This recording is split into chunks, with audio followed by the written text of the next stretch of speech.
Hello friends, welcome to my channel Beta Breeding Day 54. Fish age இன்னைக்கு 49 days. So batch on price பார்த்தீங்கன்னா healthy almost 25 mm வந்துட்டாங்க. நேற்று சொல்லியிருந்தேன் chase பண்ணுறது எல்லாத்தையும் நான் தனியாக போட போகிறேன்னு. ஸோ இன்றைக்கி நேற்று ஆல்ரெடி ஒன்று போட்டாச்சு.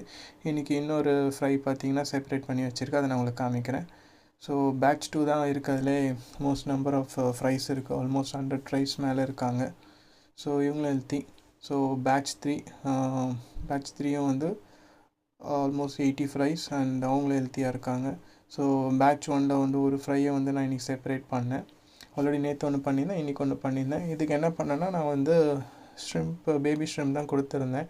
ஸோ இன்றைக்கி இந்த ஃபுட்டை கொடுத்துருந்தேன். இது ஆக்சுவலாக நான் அதே சேம் பீட்டா ஃபிஷ் வாங்கின கடையில் தான் வாங்கினேன், அவங்களோட ஓன் ப்ராடக்ட். இது ஒரு மைக்ரோ கிரானியூல்ஸ் மாதிரி இருக்கும், சிங்கிங் பெல்லட் மாதிரி. ஸோ இதை லக்கிலி ஃப்ரை சாப்பிட ஆரம்பிச்சிது. ஸோ எனக்கு பேபி ஷ்ரிம்ப் இல்லைனாலும் நான் அதை யூஸ் பண்ண போகிறேன். ஸோ இப்போதைக்கு இந்த 2 ஃபிஷ்ஷும் நான் சேலுக்கு வச்சுருக்கேன். எவ்வளோ ப்ரைஸ்க்குன்னு விற்கலாம் நீங்கள் கோட் பண்ணி சொல்லுங்கள் கமெண்ட்டில். வீடியோ பிடிச்சிருந்தால் லைக் பண்ணுங்கள், சப்ஸ்கிரைப் பண்ணிக்கோங்க. Like and share. தேங்க்யூ.